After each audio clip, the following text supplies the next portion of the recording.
This evening. It's truly an honor to stand here before you. I see friends that I haven't seen in a while, but I see some like Judy and Dwayne that I see every day. But it's fun to have you here. Thank you all for coming. Pat, Zoe, Tammy, family, all the way from Vegas. We got people here from Kentucky. We got people here from Wisconsin. My sister, Mary Kay, my sister Jane, my brother Ken, just part of the crew are out here. My best man, I can't remember his name over here, Tom from Colorado Springs. Went to Air Force with this guy, went on through IBM with this guy.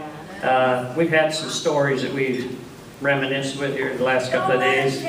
But he's not going to talk, trust me. But we have a great family, grandkids. We had a great time when we started in '64, I guess it was. Tell you a little bit about it. You may not know this, but we're going to share it anyway. When I was in the Air Force, I was reminded, by the way, last night at dinner, what do you mean you had a part-time job? Weren't you in the military? Well, yeah, I was in the Air Force. You don't work after 5 in the Air Force. So we needed some beer money, so we started working. And so I ended up at a restaurant called the Pizza Oven, and that little memorabilia you have on the table is where I met my bride. Now I'll tell you, I didn't know it was in that box that opened, but that is pretty unique. Whoever came up with that idea. Was that you, Crystal? That was pretty fun stuff, I'll tell you. That was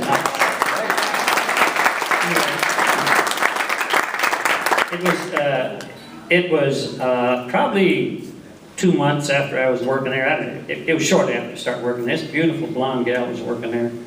And I said, whoa, what is this? And so I went up to her one day and I said, you know... I'm going to say that. Oh. Well, let me say it. You can say it again. Okay.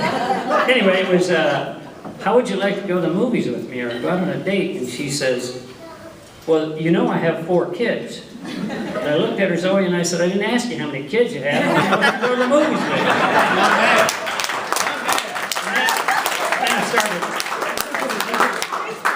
Oh, I'm sorry. But anyway, that kind of started it, and we dated for, I got a little over a year and a half, something like that. And I think it was in May 30 of '64 we got married. Had a great little wedding. You heard from Letha and some of the things. In fact, we talked about we had a second wedding. I remember when we started talking about this, Gary, you remember you said to me, well, are you going to have the preacher man there and you're going to renew your vows? And I went home and told Bonnie that. She says, hell no, we've already done it twice. Anyway, so during the 20 years Gary talked about, we lived out in Indian Springs. Had a great time out there. Bonnie was always active with the horses, and she was always active in the community. I think you've seen some slides of her up here as the California State Queen Coordinator for high school rodeo. But bless her heart, she liked to compete, and she liked to cook. She really likes to cook. But we decided competing was better, and so you have to cook. So the bottom line is, just to tell you a little bit about her, what she did when she was young. She played a lot of softball. She was on a little town she comes from in Missouri. She was a shortstop there. Her father pitched in the minors down there and had an opportunity to work with the St. Louis Cardinals. So that baseball thing that we talk about today has kind of been in her genes for a long time. She actually played shortstop on a co-ed team in Salinas at the age of 45, and so she was very active. But she let her interest wane a little bit in softball and moved into the horse arena, and there she found her niche. She was a state queen coordinator for a while, but where she really excelled was in this thing, you may have heard her working on a contestant center in Salinas, which is a big rodeo. I don't know, I've heard sometimes it's the 4th biggest rodeo in the country or something like that. But anyway, she's known around the country for what she's done with that contestant center. What her idea was, there's always a Long Branch saloon at every rodeo. But there's a lot of guys and gals that come into this event that are not, inclined Rowdy cowboys. to get over to Long Branch and kick tail all night long. So she wanted to find a place, build a place where they could come, enjoy themselves with their families, and so she started this thing called the Contestant Center. At the time I worked at Laguna Seca as a volunteer. I brought her a tent, 20-foot tent or something like that one year, and I think she had about 5 or 10 people in there. Well, today she serves about 1,200 people a day, an 80 by 40 facility. She's got the entire community behind her, and she's got people from other rodeos around the country calling her and asking her, how do you do this? So she's really done an outstanding job. And I'm really proud of her.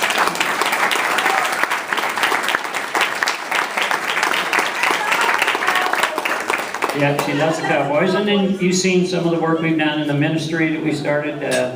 I don't know if we did about 10 or 11 concerts. We'd have people come in during the rodeo. At one time, I remember we did concerts, the Contestant Center, and something else we did all in that weekend. We look at it now and we say, I don't know how we've done that. Cowboy Church on Sunday, that's what it was. I don't know how we did that, but the TV show is kind of a new thing for us. We got off onto that. It was kind of a fun thing to do, but all those things that we did together are what I remember the most, where we all did our separate things, went our separate ways during the week, or whatever it was, my business, whatever she was doing, but when it came time to do things together, we really came together as a unit, and those are some of the pleasant times. So what we have now is a lot of memories. Our lives are changing a little bit each day. We're slowing down a little bit. I recall when the kids came home this weekend, I said, gee, I used to get up and run around with them guys. I don't do that anymore. What's the problem?